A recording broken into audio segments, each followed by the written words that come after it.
बिस्मिल्लाहिर्रहमानिर्रहीम। औरतों की ज़कात के ताल्लुक़ से ज़रूरी मसला ये है कि औरतें जो ख़वातीन हैं उनके पास जो सोना है या चांदी है तो उसकी ज़कात उन्हीं पर वाजिब है, ना कि उनके शौहर पर, ना उनके वालिद पर, ना उनके बेटों पर, ना उनके भाइयों पर।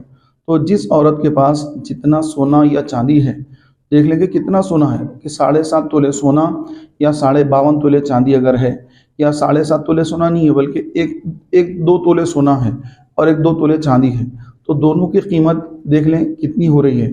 तो दोनों की कीमत को जो लिख लें पहले कि सोना 2 तोले है तो 1 लाख रुपए का सोना हो गया, और 2 तोले चांदी है तो 600 रुपये मिसाल के तौर पे चांदी है, तो चांदी की कीमत लिख लें 1200 रुपये।